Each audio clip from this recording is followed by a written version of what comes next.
자, 오늘 여러분과 함께 느헤미야 1장 1절부터 4절 말씀을 가지고 민족의 아픔을 비전으로 바꾼 느헤미야라는 제목으로 여러분과 함께 하나님 말씀 나누도록 하겠습니다. 자, 우리 지난주까지는 슬기로운 찬양 생활 해가지고 왜 우리가 찬양을 해야 되는지, 찬양을 통해서 하나님 어떤 일을 하시는지에 대해서 우리가 말씀을 살펴봤다면, 이제 10월달 오늘부터는 어떤 주제냐? 하나님이 쓰시는 사람. 자, 따라서 할까요? 하나님이 쓰시는 사람. 여러분, 우리가 이제 10월 한 달 동안 이 주제를 가지고 여러분과 함께 말씀을 살펴볼 겁니다. 하나님이 쓰시는 사람. 하나님은 어떤 사람을 쓰실까? 자, 여러분 물어볼게요. 자, 하나님은 어떤 사람을 쓰실까요? 하나님이 쓰시는 사람은 어떤 사람일까요? 한번 얘기해 보세요. 하나님이 쓰시는 사람. 창희야, 하나님이 어떤 사람을 쓰실 것 같아? 하나님 앞에 순종하는 사람, 하나님 말씀에 순종하는 사람을 쓰신다. 그래요. 여러분, 정답은 있는 것 아니니까 여러분 나름대로 한번 생각을 얘기해 보세요. 자, 조하은, 하은아, 하나님은 어떤 사람을 쓰실까? 진짜? 저 같은 사람을 쓰신다고?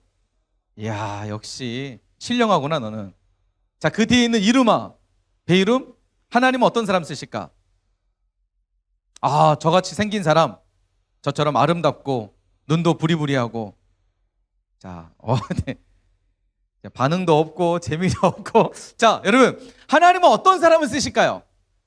보통 우리가 하나님을 쓰신다라고 했을 때, 물론 성경에 나와 있는 기준, 신앙도 믿음도 정말 신실하고 정말 누구보다도 손색이, 내놓아서 손색이 없을 만큼 뛰어난 사람. 세상적 기준으로 우리가 볼 때는 똑똑해야 될 것 같고, 뭔가 좀 집안도 짱짱해야 될 것 같고, 남 앞에서도 부끄럽지 않을 만큼 내세울 것들이 많은 어떤 이런 사람. 지금 시대의 사람 보면 금수저 같은, 금수저를 물고 태어난 그런 사람들을 하나님 쓰실 것 같다라고 생각될 수 있는 사람들도 혹시 있을지 모르겠습니다. 자, 이번 한 달 동안 우리가 말씀을 통해서 하나님은 어떤 사람을 쓰시는지, 과연 우리가 생각하는 기준과 내가 생각하는 어떤 그런 수준의 사람을 쓰시는지, 아니면 다른 사람을 하나님이 쓰시는지 오늘 말씀을 통해서 우리 함께 살펴보도록 합시다. 여러분, 지금 사회적으로 많이 이슈화되고 있는 것이 뭐죠? 바로 이거죠. 그죠? 차기 대선 후보 지금 조사가 진행되고 있습니다. 여러분, 목사님 써놨지만 여러분 지금 몇 대 대통령이죠? 지금 문재인 대통령께서 몇 대 대통령이시죠? 우리나라에 19대. 목사님 써놨잖아요. 자, 19대 대통령이고, 20대 대통령 선거가 언제 있어요? 그렇죠, 내년에 있습니다. 여러분, 벌써 내년이면 이제 새로운 대통령을 뽑아야 되는 시기가 왔어요.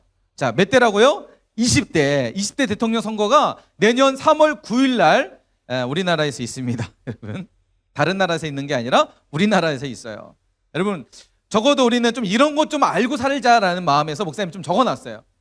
지금은 20대 대통령 선거가 있고, 지금은 19대다. 문재인 대통령은 19대 대통령이고, 이제 20대 대통령을 내년 3월 9일 날 선거가 있다. 목사님이 왜 이 내용을 적었냐면, 여러분, 한 나라의 지도자를 이제 뽑는 선거가 내년에 있습니다. 근데 여러분 잘 아시겠지만, 사실 문재인 우리 대통령 전까지만 하더라도 대통령들이 밟아왔던 어떤 이런 단계들, 여러분, 문재인 대통령이 어떻게 대통령이 됐냐요? 어떻게 대통령이 됐죠? 선거를 통해 됐지만 그 전 대통령의 어떤 잘못이 있죠. 그죠? 박근혜 정권 때 전 대통령 때의 잘못으로 인해서 지금 어디 있어요? 18대 대통령이었던 박근혜 대통령 지금 어디 있어요? 감옥에 있잖아요. 그죠? 그 전 대통령 어디 있어요? 이명박 대통령 어디 있어요? 감옥에 있잖아요. 풀려났나요?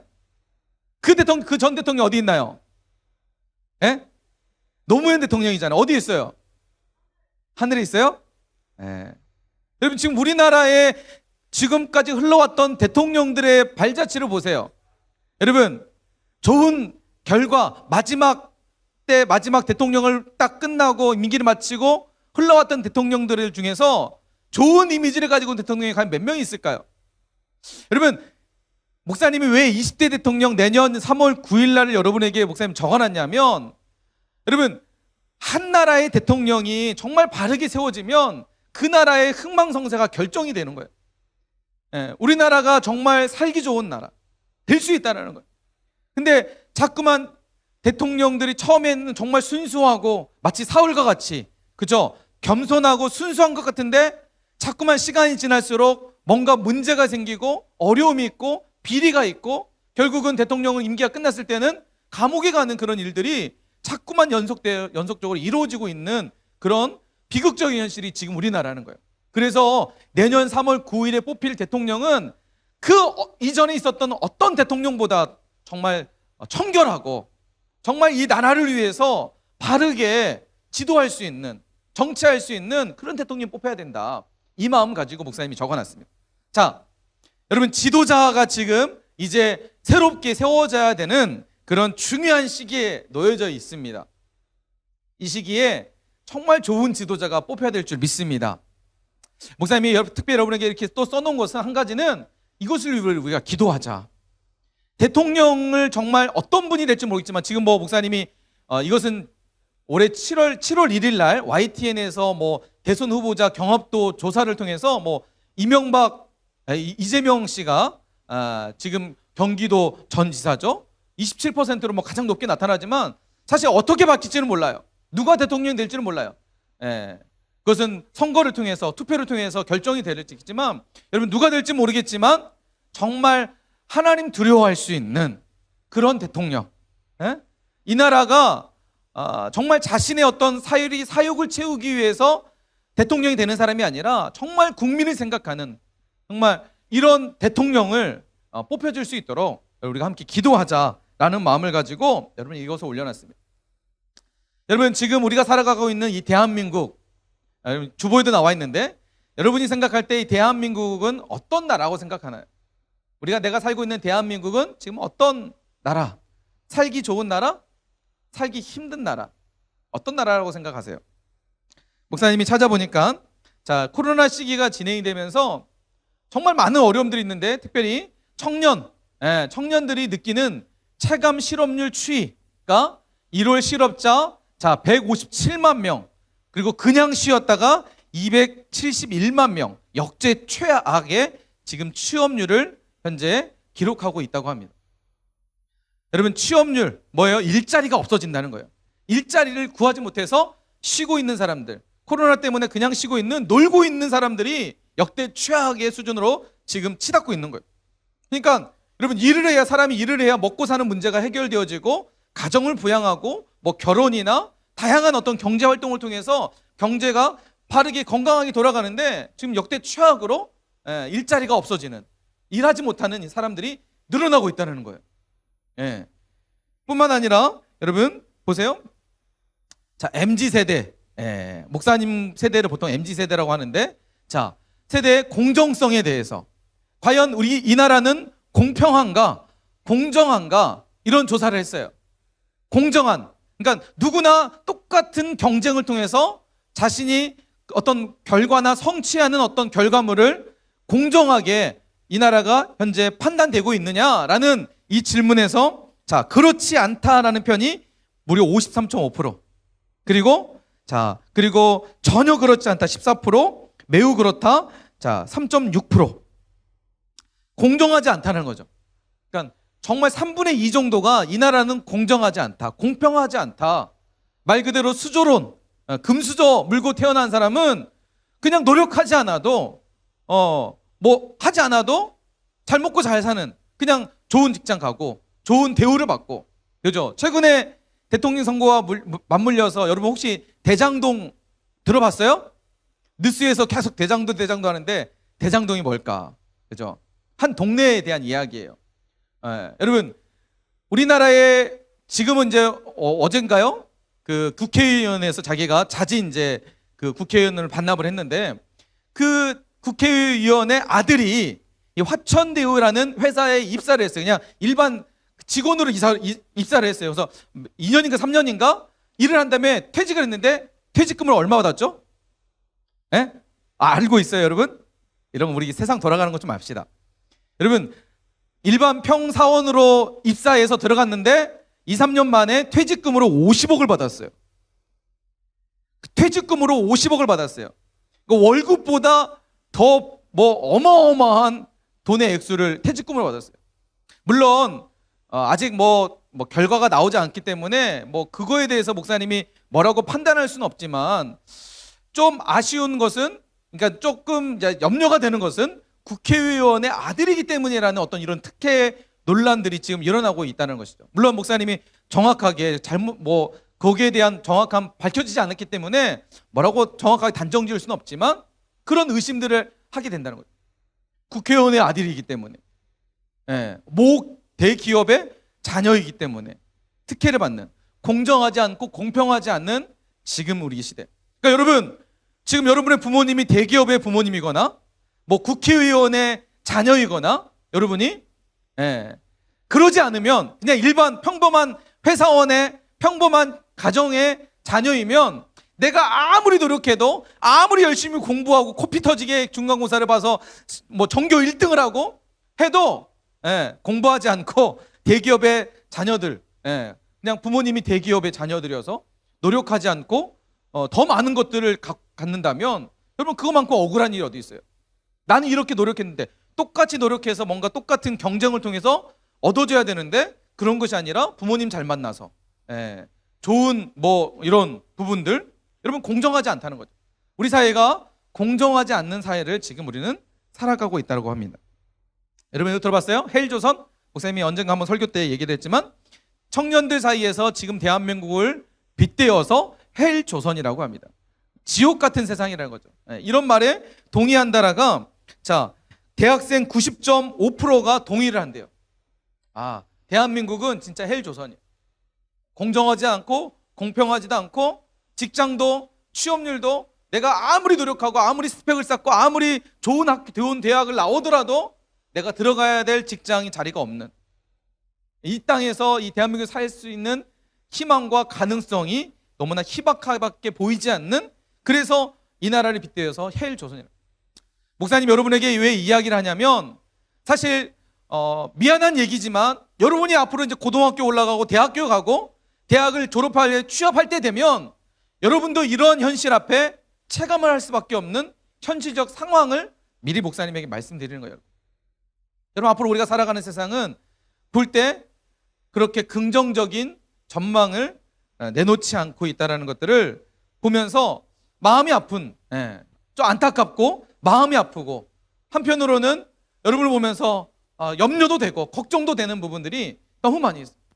지금은 중학교 시절에 학교에서 공부만 하면 되고, 그죠? 집에서 부모님 안에서, 가정 안에서, 부모님이라는 가정 울타리 안에서 학교, 학원, 내 공부만 하면 되는 거기 때문에, 여러분이 미래에 대해서 나는 무엇을 먹고 살아야 되지? 어떻게 살아야 되지? 라는 고민이 그렇게 크지 않기 때문에 이것을 피부로 직접적으로 여러분이 체감을 하지 못할 수 있지만, 여러분의 선배들, 언니 오빠들, 대학생, 청년 층만 가더라도 이런 현실들이 지금 매우 심각하게 일어나고 있다는 거죠.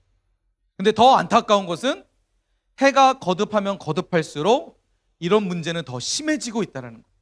그러니까 여러분이 앞으로 대학에 가고 취업해야 되고 가정을 꾸려야 되고 이런 사회에 진출해야 될 때가 되면, 이런 문제는 더 심각해질 수 있는 상황에 올 수 있다는 거예요. 그래서 목사님이 내년도 3월 9일에 있을 대통령 선거에, 여러분, 우리가 정말 뜨겁게 기도를 해야 돼요. 왜요? 여러분, 이제 뽑힐 대통령이 뽑혀지면, 여러분이 대학교 들어갈 때 정도 되면 그분의 임기가 거의 맞춰지게 될 거예요. 그러니까 여러분, 그때 되면 이 우리나라는 정말 살만한 나라가 되느냐, 더 심각해지는 나라가 되느냐, 어떤 대통령이 뽑히냐에 따라서 여러분의 삶의 질이 달라질 수 있기 때문에. 그러니까 대통령 잘 뽑아야 되겠어요? 안 뽑아야 되겠어요? 그냥 대충 될 사람이 되겠지 하고 마음 놓고 있으면 될까, 안 될까요? 정말 자신의 이익만 챙기고 자신의 사리서욕만 챙겨서 나라가 어떻게 되든, 그죠? 여러분, 남미 쪽이나 이런 아프리카 쪽이나 이런 나라만 보더라도, 그잖아요. 최근에 아프가니스탄에 무장 탈레반이 장악을 했잖아요. 자, 그때 어떻게 했어요? 그 아프가니스탄의 대통령 어떻게 했어요? 혹시 알고 있나요? 탈레반이 그 아프가니스탄 수도에 들어온다고 했을 때, 들어온다는 소식을 듣고 한 나라의 대통령이라는 사람이 온 재산을 다 자기 차에 실어가지고 도망갔잖아요. 국민은 어떠하든, 국민이 죽던 말던, 그죠? 사람들이 잘 살던 말던 나만 살아야 돼. 그리고 그동안 비리와 어떤 다양한 방법으로 끌어모았던 모든 돈들을 가지고 다른 나라로 도망갔잖아요. 여러분, 이게 대통령, 아프가니스탄의 대통령. 만약에 우리나라의 대통령이 이런 대통령이 뽑힌다면 여러분 어떨 것 같아요? 나라가 잘 돌아갈까요? 잘 살 수 있을까요? 네. 여러분, 그런 나라가 되지 않도록 여러분 내년 2022년 3월 9일에 있을 대통령 선거를 위해서 우리가 함께 기도하면서 우리가 그 좋은 대통령 뽑힐 수 있도록 함께 여러분 함께 기도하는 마음으로 했으면 좋겠습니다. 할렐루야. 아멘. 목사님이 설교 처음 부터 할게요. 약간 우울한 얘기, 좀 이렇게 그런 얘기를 여러분에게 좀 전달하는 것은요, 지금 상황이 그렇다는 거예요. 여러분, 지금 상황을 우리가 직시하고 앞으로 우리가 이 상황들을 위해서, 이 상황 속에서 우리가 어떻게 살아야 될지, 특별히 오늘 말씀의 핵심은 하나님이 쓰시는 사람이에요. 여러분, 이 절체절명의 위기의 상황이 되어 있는 대한민국, 여러분, 이 나라를 위해서 하나님은 지금도 하나님이 쓰실 사람을 찾고 있다는 사실을 여러분 믿으시기 바랍니다. 하나님은 지금도 찾고 있고요, 하나님은 그 한 사람을 통해서 나라를 바꿔가실 줄 믿습니다. 특별히 여러분에게 도전을 드리고 싶어요. 이런 위기 가운데 있는 우리나라, 내가 살고 있는 대한민국, 하나님이 지금 하나님이 쓰시는 한 사람을 찾고 있다면 그 한 사람이 내가 되어져서 하나님이 쓰시는 그 사람, 그리고 이 나라의 어려움을 극복해 갈 수 있는 그런 지도자가 내가 되야겠다는 마음을 가지고 여러분과 함께 이런 말씀을 통해서 도전을 드리고 싶습니다. 특별히 오늘 여러분과 함께 살펴보려 한 인물을 통해서 내가 하나님이 쓰시는 사람이 어떤 사람인지, 그리고 내가 어떻게 준비되어야 되는지 말씀을 통해서 함께 살펴보도록 합시다. 자, 오늘 우리가 읽었던 느헤미야서에 등장하는 한 인물이 있습니다. 누굴까요? 바로 느헤미야라는 사람입니다. 여러분, 느헤미야. 혹시 느헤미야에 대해서 아는 사람 있어요? 느헤미야는 어떤 사람이었을까요? 솔직히 초등학교 때부터 모태신앙인 친구들은 교회 다니면서 한 번 정도는 느헤미야라는 사람에 대해서 배웠을 거라 생각이 됩니다. 느헤미야 어떤 사람이죠? 어떤 사람이에요? 이스라엘의 성벽을 재건한 사람. 이야, 우리 준서 박수 한번 쳐주세요. 사실 많이 알고 있었을 거예요. 알고 있었지만 쑥스러우니까, 부끄러우니까. 근데 여러분 그거 아세요? 여러분, 은혜는 용기 있는 자가 은혜 받을 줄 믿습니다. 여러분, 용기 있는 자가 쓰임 받는 거예요. 여러분, 부끄럽다고, 여러분 내성적으로 부끄럽다고 그냥 속으로만 하지 말고 용기 있게 여러분 대답하시기 바랍니다. 용기 있는 자가 은혜 받습니다. 우리 옆 사람에게 인사합시다. 용기 있는 사람이 은혜 받습니다. 시작. 다시 한번 인사할까요? 용기 있는 사람이 쓰임 받습니다. 시작. 아멘. 여러분, 말씀 시간에도, 설교 시간에도요, 여러분 용기 있게 대답하세요. 할렐루야. 자, 느헤미야 어떤 사람이었냐면, 우리 방금 준서가 얘기했던 것처럼 예루살렘 성전이 있었죠. 그 주변으로 성벽이 있었어요. 예루살렘이라는 그 어떤 지역에 성벽이 있었는데 이 성벽이 다 무너졌어요. 왜 무너졌을까요? 바벨론에 의해서, 그죠? 남유다가 멸망하게 되면서 전쟁 가운데에 전쟁을 치르면서 성벽이 쫙 무너진 거예요. 자, 그것을 다시 재건했던 사람이 바로 느헤미야라는 사람이에요. 자, 오늘 이 스토리를 통해서 우리가 느헤미야라는 한 인물을 통해서 나도 느헤미야 같은 사람, 하나님이 쓰시는 사람에 대해서 함께 살펴보도록 합시다. 자, 좀 더 구체적으로 느헤미야라는 사람은 어떤 사람인지 설명을 드릴게요. 자, 느헤미야라는 사람은 이름의 뜻은 여호와께서 위로하셨다라는 이름의 뜻이 있습니다. 자, 어떤 뜻이 있다고요? 여호와께서 위로하셨다. 느헤미야라는 이름의 뜻이에요. 여호와께서 위로하셨다라는 이름의 뜻이 있습니다. 이 사람은 어떤 사람이냐면 BC 538년에 바벨론 느부갓네살에 의해서 남유다가 멸망하게 됩니다. 자, 북이스라엘과 남유다로 이스라엘이 반절로 나눠졌는데 아수르라는 나라에 의해서 이미 북이스라엘은 오래전에 멸망을 하게 되었고 BC 538년에 이제 남유다마저 하나님 앞에 범죄하여 하나님의 경고를 무시했던 결국 이스라엘의 모든 나라가 이제 멸망하게 됩니다. 이때 느헤미야도 바벨론으로 포로로 끌려갔던 한 사람이었습니다. 다니엘도 마찬가지로 포로를 끌려갔던 사람이었던 것처럼 이 느헤미야라는 사람도 바벨론에 포로로 끌려갔던 사람이었어요. 그런데 놀라운 사실은 BC 445년에서 425년 사이에 어떤 일이 벌어지냐면 이 바벨론이라는 나라도 바사, 페르시아라는 나라에 의해서 멸망하게 돼요. 자, 멸망하게 되면서 바사 제국이라는 나라가 이제 그 모든 지역을 다스리게 됩니다. 마찬가지로 바벨론으로 포로로 끌려갔던 이스라엘 사람, 유대 사람들도 이 바사에 소속이 되어서 또 동일하게 포로 생활을 계속해서 이어지게 됩니다. 그런데 이 느헤미야라는 사람은 정말 하나님의 은혜 가운데에 다니엘과 비슷하게 이 바사라는 나라의 술관원으로 이제 고위직에서 활동하게 됩니다. 어떤 경로를 통해서 이 사람이 느헤미야가 바사의 술관원이 됐는지는 성경은 기록하지 않고 있기 때문에 알 수는 없지만 분명히 바벨론의 포로로 끌려갔지만 그것으로 끝난 것이 아니라 이 바사라는 제국이 다시 세워지면서 그 바사 제국의 술관원으로 아주 고위직에서 활동했던 사람이었습니다. 여러분, 술관원이 어떤 사람이었냐면 왕이 마시는 모든 음료, 술을 비롯해서 모든 음료를 관리했던 사람이에요. 그러니까 당시에 왕을 독살하기 위해서 술에 독을 탈 수도 있고, 그죠?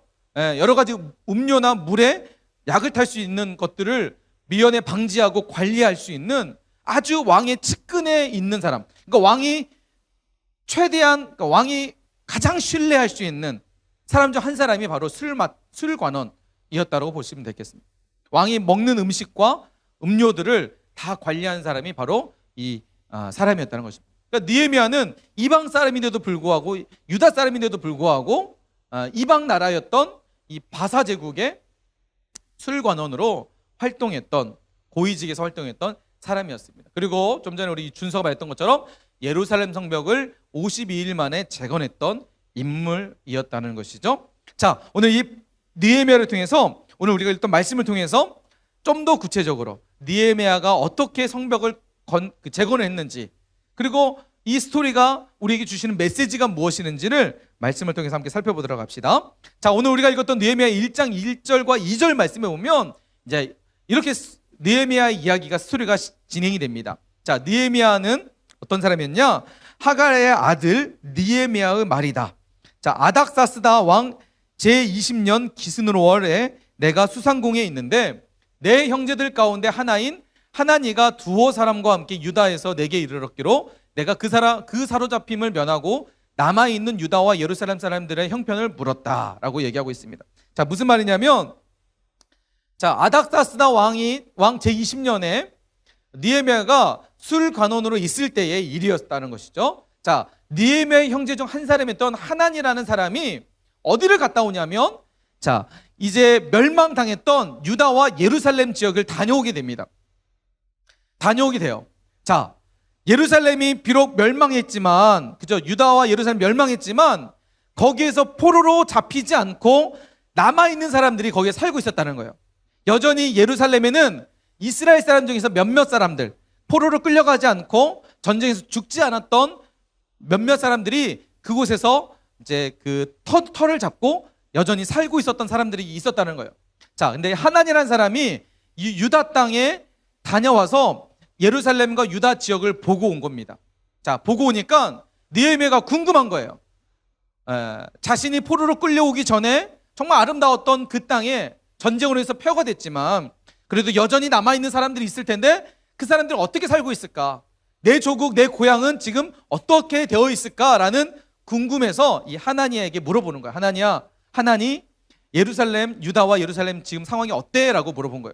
자, 그러자 하나니가 뭐라고 대답을 하냐면 3절과 4절 말씀, 특별히 3절 말씀에 보면 하나니가 이렇게 됩니다. 그들이 내게 이르되 사로잡힘을 면하고 남아있는 자들이 그 지방 거기에, 자, 무엇을 당했다고요? 자, 큰 환난을 당하고, 그리고 능욕을 받으며 예루살렘 성은 허물어지고 성문은 불탔다 하는지라. 여러분, 그럴 수밖에 없죠. 그죠? 예. 바벨론이라는 나라에 의해서 전쟁에서 패배했어요. 왕도 없고 이제 그 나라를 지킬 군사도 없어요. 그죠? 예. 싸울 만한 어떤 병사들도 없는 그런 비참하고 처참한 상황이 놓여 있는 사람들이 지금 예루살렘에 살고 있는 거예요. 그러니까 주변 나라들이 막 환란, 그러니까 괴롭히고, 그죠? 여름에 가을이면 농사를 해서 가을이면 열매를 거두면, 추수해서 딱 거두면 주변 나라에서 군대를 이끌고 와서 뺏어가고, 예. 이런 일들이 비일비재 계속해서 일어나고 있는 거예요. 남아있는 유다 땅에 남아있는 사람들이 능욕을 받고 있는 거예요. 환란을 당하고 능욕을 받고 있는 거예요. 뿐만 아니라 예루살렘 성은 다 허물어지고 성문도 다 불타서 그들을 보호해줄 수 있는 것이 아무것도 없는 상황에 놓여 있다라고 이제 하나니가 느헤미야에게 이야기하게 됩니다. 자, 이 이야기를 듣고 느헤미야가 어떻게 반응했을까요? 자, 4절 말씀 우리 함께 읽어볼까요? 목사님이 노란색 글씨로 줄을 그어놨는데 4절 말씀 함께 이 이야기를 들은 느헤미야의 반응입니다. 함께 읽어봅시다. 시작. 자, 오늘 한번 용감한 자가 은혜 받는다고 말씀드렸습니다. 함께 읽어봅시다. 시작. 내가 이 말을 듣고 앉아서 울고 수일 동안 슬퍼하며 하늘의 하나님 앞에 금식하며 기도하여. 여러분, 지금 자신의 조국 예루살렘 유다 사람들이 바벨론에 멸망당하여, 비록 멸망당해서 처참한 상황이 되어 있지만 이미 오랜 시간이 지나서 그래도 잘 정착해서 그래도 잘 살 줄 알았는데 여전히 비참한 상황 가운데 놓여 있는 자신의 조국과 현실을 바라보면서 느헤미야가 가슴이 아픈 거예요. 가슴이 아프고 너무나 마음이 힘들었던 거예요. 이 말을 듣고 바로 이 말을 듣자마자 느헤미야가 바로 그 자리에 앉아서 울기 시작하는 거예요. 근데 그 울음이 단순히 그 자리에서 울음으로 끝나는 것이 아니라 수일 동안 울고 슬퍼하며 하늘의 하나님 앞에 금식하며 기도하기 시작했다는 것입니다. 여러분, 느헤미야가 자신의 조국과 자신의 상황들을 바라볼 때, 자신의 민족의 지금 처해 있는 상황을 볼 때 자신은 사실 고위직에 있어서, 그죠? 여러분, 사실 느헤미야는 지금 이 바사 제국의 술관원으로 매우 높은 고위직에 있어요. 남부럽지 않게 많은 것을 가졌고 권력을 가졌고 힘을 가졌고 자신의 밑에는 수많은 사람들이 자신을 따르는, 여러분, 아주 높은 사람의 위치에 있던 사람이었어요. 부족할 게 전혀 없던 사람이었어요. 그런데 그가 앉아서 울고 수일 동안 금식하며 하나님 앞에 기도했던 이유가 뭐예요? 자신의 문제 때문이 아니라 자신의 민족의 아픔을 보면서 마치 그것이 자신의 아픔으로 받아들이고 자신의 고통으로 삼았다는 거예요. 여러분, 이게 바로 느헤미야라는 한 사람이었습니다. 여러분, 하나님은 어떤 사람을 쓰실 것 같아요? 하나님은 어떤 사람에게 주목하실까요? 나만 생각하고 나만 배부르면 되고 나만 괜찮으면 되는 이기적이고 개인적인 개인주의에 사로잡힌 이런 사람을 하나님 쓰실까요? 아니면 느헤미야처럼 민족의 아픔을 바라보면서 자신의 아픔으로 삼고 그것을 위해서 끌어서 기도할 수 있는 이런 사람, 하나님이 어떤 사람을 찾으실 것 같으세요? 여러분, 느헤미야는 자신의 민족의 아픔을 보고 외면하지 않았어요. 느헤미야는 자신의 지금 처해 있는 자신의 동족 아픔과 자신의 동족이 처해 있는 그 상황들을 보면서 자신의 아픔으로 받아들였고 자신의 슬픔으로 받아들였고 주저앉아서 기도할 수밖에 없는, 금식하며 하나님 앞에 간절히 기도할 수밖에 없는 그런 마음을 가졌던 사람이 바로 느헤미야였다는 사람입니다. 여러분, 우리의 현실은 어떠나요? 여러분은 어떠나요? 여러분은 과연 이런 느헤미야 같은 마음이 있나요? 내 주변에서 누군가가 아파하면 같이 아파할 수 있는 마음의 여유가 있나요? 내 주변에서 누군가가 힘들어하면 그 힘든 것 때문에 나도 같이 마음을 힘들어 해줄 수 있는 그런 마음의 그릇이 있나요? 아니면 내 옆에 친구가 힘들어하든 말든, 부모님이 힘들어하든 말든, 내 친구가 정말 어려워하든 말든 나만 괜찮으면 돼. 혹시 이런 이기적인 마음을 가지고 혹시 우리가 살아가고 있지 않나요? 사실 우리가 안에 이런 마음들이 있는 것은 안타깝게도 그것은 여러분의 각 개인의 문제라고만 치우칠 수 있는 게 아니라 이 사회가 그렇게 만들어져 가고 있기 때문이라고 생각이 됩니다. 목사님은 이 땅이, 우리가 살고 있는 이 대한민국이 자꾸만 그렇게 개인주의로 이기적인 사회로 만들어가고 있기 때문에 이런 일들이 우리 주변에서 일어나고 있지 않나라는 생각이 듭니다. 여러분 2017년도에 이런 일들이 있었어요. 자, 여러분 지금 어떤 아주머니들께서, 그죠? 부모님들께서 지금 무릎을 꿇고 있어요. 여기는 학교 강단입니다. 무릎을 꿇고 있어요. 왜 그럴까요? 혹시 알아요 이거요? 왜 무릎을 꿇고 있을 거라고 생각해요? 자, 들어봤어요? 그렇죠, 맞아요. 역시 아는 친구들이 있네. 정말 대단해. 이런 아는 친구들은 관심이 있는 거예요. 자, 2017년도에 강서구에 특수학교를 세워야 되냐 말아야 되냐의 문제를 가지고 어떤 여러 가지를 있어요. 이 강서구에는요 특수학교 한 개가 있어요. 근데 학생의 정원이 107명, 109명인가 107명밖에 되지 않는 거예요. 그런데 이 강서구에 있는 장애 아동들, 장애인을 가진 친구들이 이보다 더 많은 거예요. 그러니까 이 학교에 들어가려면 정말 하늘의 별 따기인 거예요. 이 학교에 들어가지 못한 친구들은 장애 아동을 데리고 있는 부모님들이 아이가 그래도 제대로 된 교육을 받기 위해서 특수학교를 보내야 되는데 그 학교의 숫자가 너무 적은 거야. 그래서 어쩔 수 없이 2시간, 3시간 거리에 있는 특수학교에 보내게 되는 거예요. 얼마나 힘든 거예요. 그 학생들도 아침에 6시, 5시에 일어나가지고 장애 아동들이 일어나가지고 몸도 불편한데 그 친구도 일어나서 학교를 가기 위해서 2-3시간 동안 차를 타고 갔다가 다시 2-3시간 동안 차를 타고 와야 되는, 여러분 이런 상황이 있는 거예요. 그래서 이 강서구에 있는 한 지역에 특수학교를 세워달라고 교육청에 이제 요청하게 됩니다. 그래서 교육청에서 보니까 필요한 것 같아. 그래서 이 강서구에 특수학교를 건립하자고 한 지역을 선정하게 됩니다. 자, 이제 이곳에 특수학교를 교육청에서는 세웠으면 좋겠습니다라고 하자 어떤 일이 벌어졌을까요? 어떤 말을 했다고요? 그렇죠. 그 세워지는 그 지역에 있는 주민들이 들고 일어난 거예요. 데모를 하기 시작합니다. 우리 동네에 특수학교가 들어올 수 없습니다. 이때 한 국회의원도 덩달아서 그곳에는 특수학교가 적합하지 않고 한방병원이 있어야 됩니다라고 하게 됩니다. 그러자 주민들이 옳소! 국회의원 잘합니다. 당신이 말한 대로 우리 여기는 한방병원이 들어와야 됩니다. 여러분 왜 그 동네 주민들이 특수학교를 세우지 말도록 왜 데모를 했을까요? 이유가 뭘까요? 아니 주변에 학교 들어오는 게 뭐가 문제야? 생각될 수 있죠, 그죠?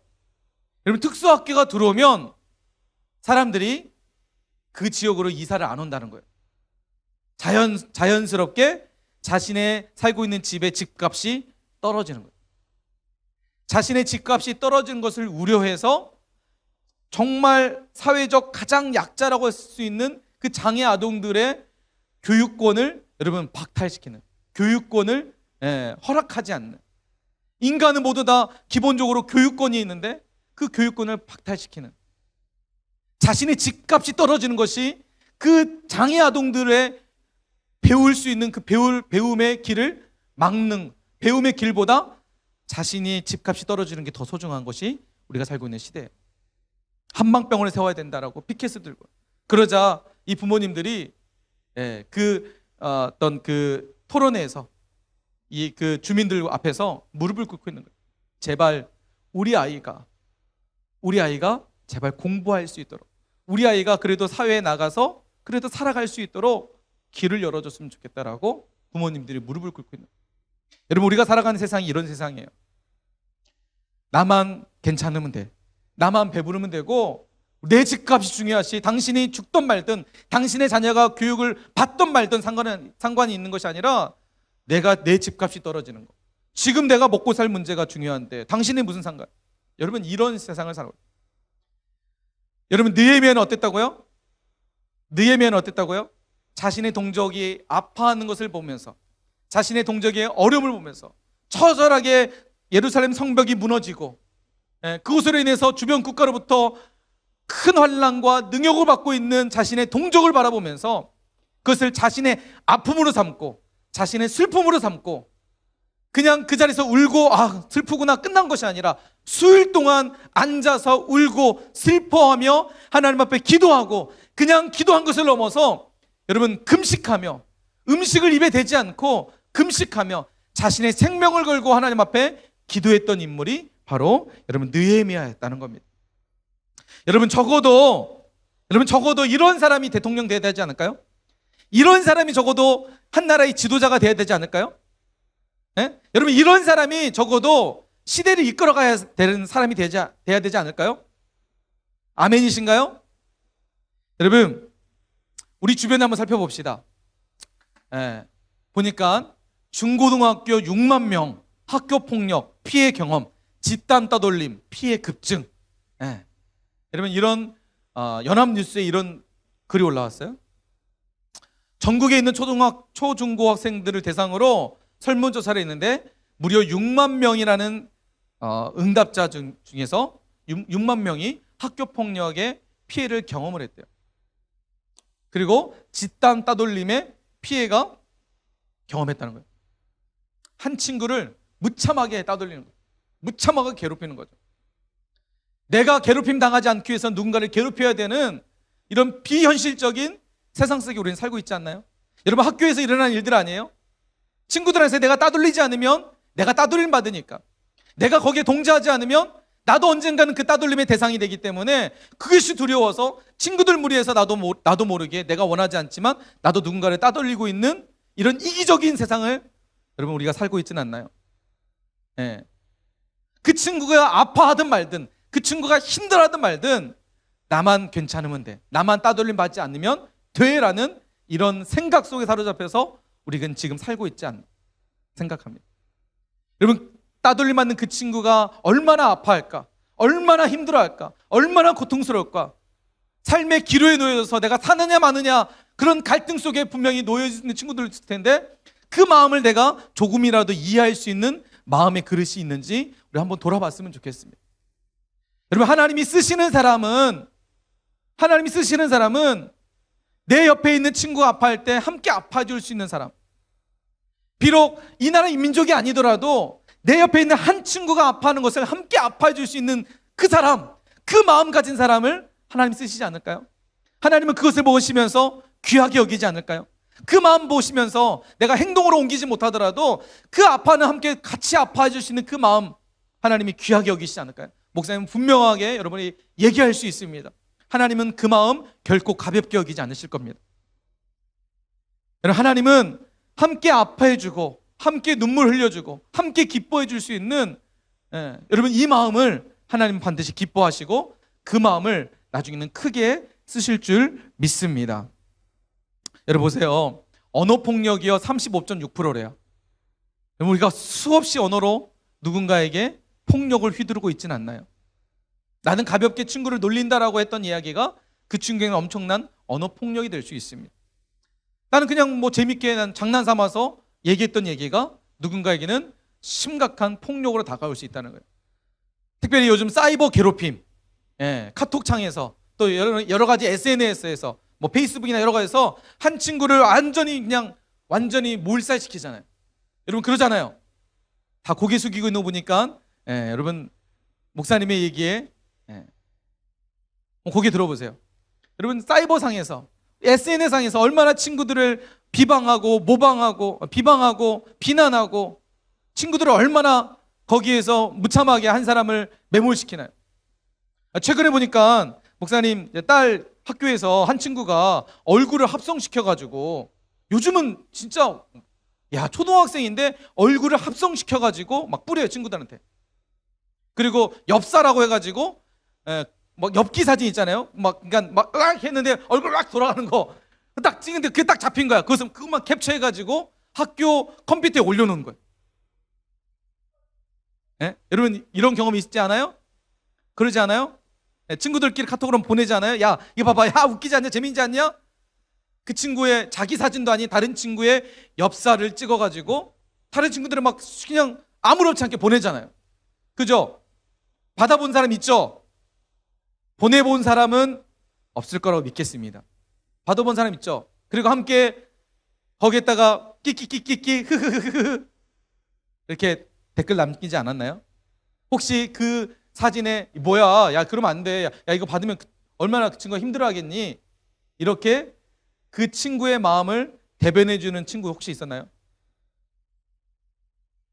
왜 못하나요? 그죠? 거기다가 만약에 내가 정색을 하면 어떻게 해요? 그 친구와 관계가 깨질까봐 정색하지 못하잖아요. 동조하잖아요. 히히히 크크크크 그러고 마치잖아요.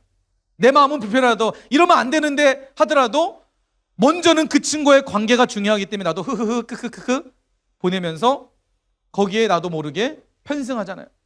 여러분 이게 우리의 현실 아닌가요? 여러분 보세요. 오늘 말씀을 통해서 우리가 다시 한번 도전받았으면 좋겠습니다. 여러분 느헤미야는 결코 민족의 아픔을 외면하지 않았어요.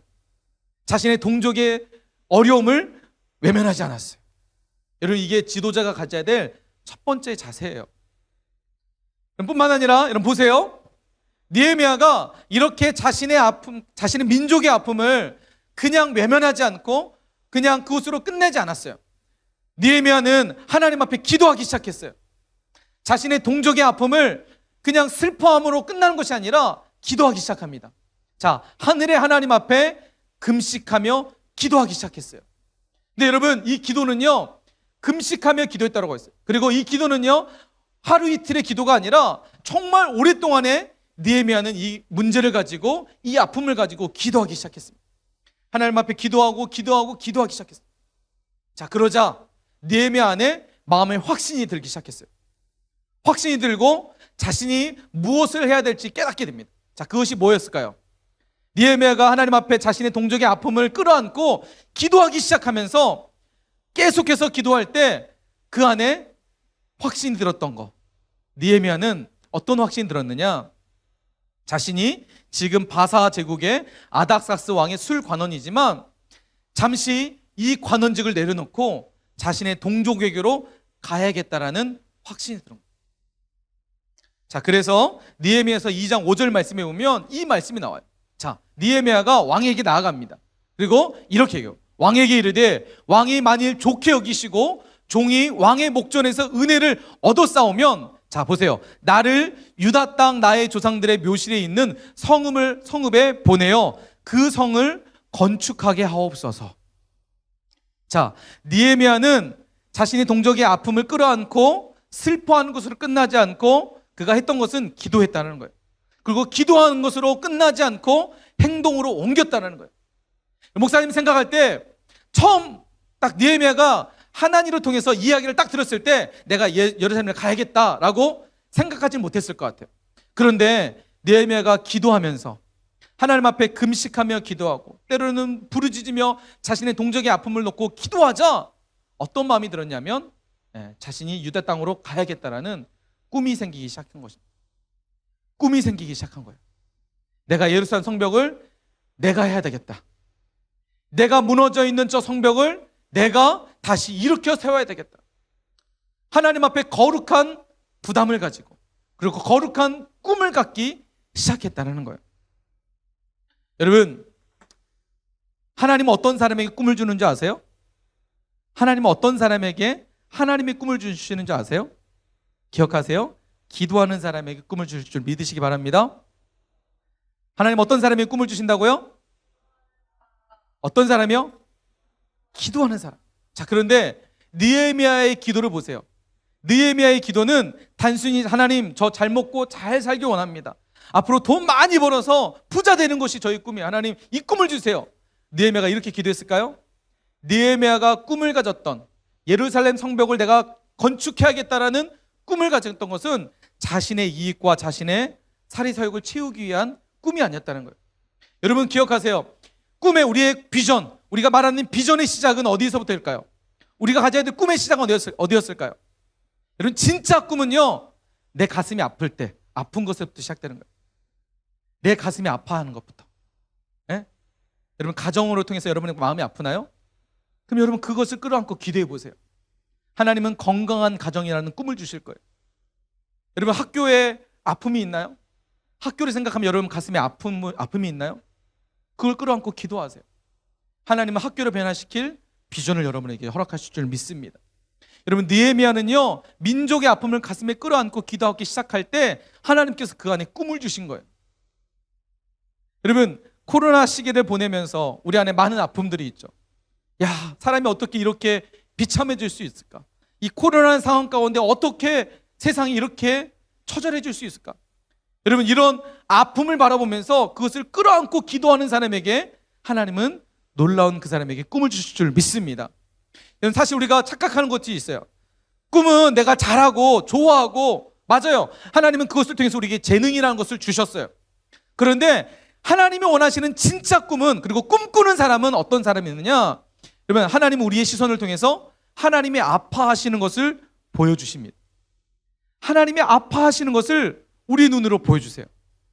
꿈은요, 그 아파하시는 것을 바라보고 그것을 끝나는 것이 아니라 그것을 가슴에 끌어안고 기도하는 사람을 통해서 하나님은 놀라운 꿈을 주실 줄 여러분 믿으시기 바랍니다.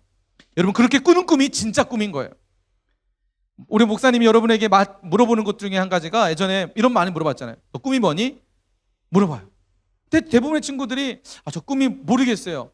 어떤 거 할지 모르겠어요. 사실 왜 모른다라고 얘기할까요? 내가 아파해 본 적이 없어요. 아파했던 것이 없으니까. 그것이 기도의 제목으로 하나님 앞에 나아간 것이 없었기 때문에. 여러분, 느헤미야를 보세요. 목사님이 느헤미야를 보면서 이걸 깨달았어요. 야, 느헤미야는 자신의 민족의 아픔을 끌어안고 기도할 때 그것으로 끝난 것이 아니라 그것을 기도할 때 하나님께서 분명 그 안에 느헤미야에게 거룩한 꿈을 주셨을 거라 생각해요. 느헤미야, 네가 가서 내 아픔이 있는 저 예루살렘 성벽을, 예루살렘 성들을, 예루살렘 사람을 위로하고 그들과 함께 성벽을 세웠으면 좋겠다. 하나님의 거룩한 꿈이 느헤미야를 통해서 하나님께 주신 줄 믿습니다. 아멘이신가요? 여러분, 2019년도에 미국의 타임즈라고 들어봤어요? 미국 타임즈 들어봤어요? 미국에서 발행되는 월간지잖아요. 타임즈라는 월간지가 있어요. 여러분, 이건 혹시 모르는 사람 있어요? 다 알죠? 타임즈라는 월간지가 있는데, 여러분, 세계적인 월간지예요. 여기는요, 엄청난 영향력이 있는 그 책이에요. 네, 근데 2019년도에 이런 표지 모델이 있습니다. 이 표지 모델에 나오는 사람들은 그 시대에, 그 시기에 영향력 있는 사람들이 이 표지 모델로 나와요. 그런데 이 표지 모델에 2003년생인, 지금으로 고등학교 3학년인가요? 19살인가 2003년생? 2019년도니까 고등학교 1학년이었던 한 여자아이가 이 표지 모델로 나와요. 그 사람이 누군지 아세요? 바로 그레타 툰베리라는 학생입니다. 여자 학생이에요. 그레타 툰베리라는 학생이 2019년도에 미국 타임즈의 모델로, 표지 모델로 찍혀서 나와요. 왜 나왔을까요? 혹시 아는 사람 있어요? 자, 그레타 툰베리라는 친구가 어떤 사람인지 아는 사람? 벌써 핸드폰으로 조사하고 있나요? 자, 이 친구가요, 미국 유엔에 기조연설을 합니다. 최근에 우리 BTS 유엔 연설 들어봤어요? 안 들어봤어요? 최근에 문재인 대통령과 그 다음에 BTS가 유엔 그 총회 때, 유엔 거기에서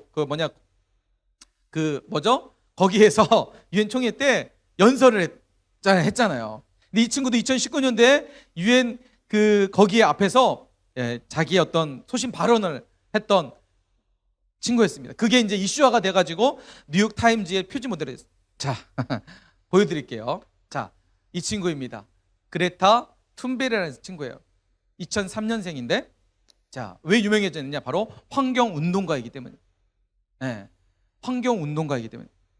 유엔의 기후행동 정상회의 때, 기후화가 전 세계적으로 이슈화가 되고 있는 이 기후 문제에 관련된 내용들을 가지고 유엔이 모였을 때, 이 그레타 툰베리라는 이 여학생이 그 많은 각국의 많은 대표들 앞에서 연설하게 한 거예요.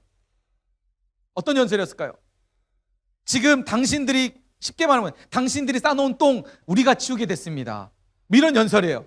당신들은 지금 우리가 앞으로 살아가야 될 세상은 이 기후 문제 때문에 고통당하고 힘들어하는데, 여전히 당신들은 어떻게 먹고 살냐, 돈과 경제에 관심만 있는 것 같습니다 하면서 이 친구가 막 독서를 품어냅니다. 당신들이 싼 똥 이제 우리가 치워야 되는데 당신들이 여전히 똥 싸고 있고, 우리는 이제 똥을 치워야 될 거, 막 이런 내용들이요. 이게 이제 이슈화가 돼가지고 2019년도에 뉴욕 타임즈의 표지 모델로, 지금도 환경운동가로 많이 활동하고 있다고 합니다. 여러분 2003년사밖에 안 되는데 이 친구의 아픔은 뭐예요? 이 나라가 아파하는 거예요. 자신뿐만 아니라 자신과 똑같은 세대들이 이 기후 문제 때문에 고통당하고 있는 것을 가슴 아파하는 거예요. 그래서 그것을 끝나지 않고 이 친구는 유엔에 찾아가서 그곳에서 연설을 하고 사람들에게 이제 영향력을 주고, 그 많은 사람들이 이 기후 문제를 가지고 많은 각국의 사람들이 나중에 이 연설이 끝나자마자 박수 치면서 막 환호성하고 갈채를 보냅니다. 영향을 받은. 여러분 꿈이라는 것은요 바로 이런 것부터 시작되는 거예요. 무엇을 먹을까, 무엇을 마실까, 무엇을 입을까 염려하며 꿈을 찾아가는 인생이 아니라 내가 지금 바라보면서 하나님이 아파하실 게 무엇일까. 특별히 오늘 여러분에게 앞서서 처음 설교 초반에 말씀드렸잖아요. 이 나라가 얼마나 지금 아픈 상태에 있는지, 이 나라가 얼마나 절망 가운데 있는지, 2022년 3월 9일 날 대통령 선거를 놓고 우리가 왜 기도해야 되는지, 한 명의 지도자가 얼마나 중요한지, 지도자 잘못 뽑아서 지금 아프가니스탄은 탈레반의 정복이 돼가지고 고통당하는 사람들을 우리가 보고 있잖아요. 그죠? 미얀마 같은 경우에도 군부 독재가 점령해가지고 수많은 사람들이 민주주의가 아니라 자신의 어떤 것을 마음껏 얘기하는 나라가 아니라 군사의 독재하에서 처절하게 죽어가는 수많은 사람들을 우리는 보고 있잖아요. 여러분 불과 30년 전까지만 해도 우리나라도 군부 독재 속에서 정말 피 흘리며 민주주의를 이뤘던 나라이잖아요. 불과 30년 전만 해도 군인과 군사를 이끌고 사람들을 억압했던 나라가 바로 우리나라였어요. 그런데 수많은 민주주의 외쳤던 수많은 시민들의 피에 의해서 지금의 대한민국이 만들어졌잖아요. 그런데 여러분 한 명의 지도자가 잘못 뽑히면 이 나라도 똑같이 그렇게 될 수 있다는 거예요. 여러분 청년의 실업률, 그리고 공정한 나라, 불공평한 나라, 힘 있는 사람은 더 가지고 힘 없는 사람은 더 빼앗기는 그런 불공평하고 불평등한 나라. 여러분 이 나라가 바로 그런 나라입니다. 이 나라를 여러분이 소개하는 이유는 같이 함께 가슴 아파하자는 거예요. 이런 나라를 보면서 나도 가슴 아파하며 하나님 앞에 기도하자는 거예요. 여러분 우리나라요, 이 친구가 이렇게 환경운동가로 열심히 활동하는 거예요. 여러분 우리나라 70년 80년대에 우리나라에 기독교 대부흥, 정말 기독교가 더 한 단계 성장하는 엄청난 부흥의 시절이 있었습니다. 바로 70년 80년대예요. 근데 여러분 이때 우리나라는 잘 사는 나라였을까요? 못 사는 나라였을까요? 그렇게 잘 사는 나라는 솔직히 아니었어요. 그렇게 잘 사는 나라 아니었어요. 그런데 70년 80년대 엄청난 부흥이 우리나라 가운데 기독교 부흥이 일어나기 시작해요. 그래서 여의도를 중심으로 수만 명의 사람들이 부흥 집회를 이루고 말씀 집회를 합니다. 근데 여러분 중요한 거 뭔지 아세요? 이때 이 집회 때 기도하는 제목들이 무슨 제목인 줄 아세요? 나라를 위한 기도 제목이었어요. 민족과 나라를 위한 기도 제목. 하나님 10만 명의 선교사를 서원하는 선교사로 나가겠습니다. 지금 내가 잘 먹고 잘 살기 원합니다라는 그런 기도의 제목이 아니라 나만 잘 살고 좋은 꿈을 갖고 좋은 직장 들어가고 좋은 학교 들어가는 거, 이것을 놓고 기도했던 기도의 자리가 아니라 민족과 나라와 열방을 위한 기도의 제목을 가지고 기도했던 우리 민족이었습니다.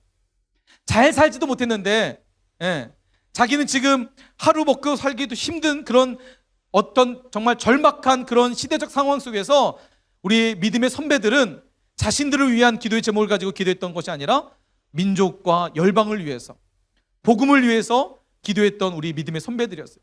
결국 하나님은 그 기도를 통해서 우리나라를 지금의 대한민국의 나라로 하나님이 세워주셨습니다. 여러분 하나님은 어떤 사람을 쓰실까요? 하나님은 어떤 사람을 쓰실까요? 느헤미야처럼 민족의 아픔과 민족의 위기를 비전으로 바꿨던 그 사람을 통해서 하나님은 지금 이 시대도 꿈꾸시고 이 시대를 이끌어 가시는 줄 믿으시기 바랍니다. 아멘이신가요? 자, 할렐루야. 여러분 하나님이 쓰시는 사람, 목사님이 하나님이 쓰시는 사람 하면 여러분이 제가 되겠습니다. 우리 함께 그렇게 고백했으면 좋겠습니다. 준비됐어요? 자, 하나님이 쓰시는 사람, 하나님이 쓰시는 사람, 할렐루야. 민족의 아픔을 가슴에 끌어안으십시다. 그리고 작게나마 내 주변에 현재 아파하는 사람이 있다면, 내 주변에 힘들어하는 사람이 있다면, 혹시 내 친구가 지금 힘들어하고 어려워하고 있다면 함께 아파하고 함께 어려해 줍시다. 여러분, 그것에서부터 시작이 되는 거예요. 그것에서부터 점차 우리의 마음의 그릇이 넓어질 거예요. 그리고 하나님은 우리의 마음속에 기도의 제목을 주실 거예요. 그리고 그 기도의 제목 가지고 우리가 끌어안고 기도할 때 하나님 우리에게 비전을 주실 거예요. 그리고 그 비전을 통해서 한 민족을 건강하게 세웠던 니에미아 같은 사람으로 세워가실 줄 믿습니다. 이 시대는 위기라고 합니다. 나라 민족이 너무 어려워요.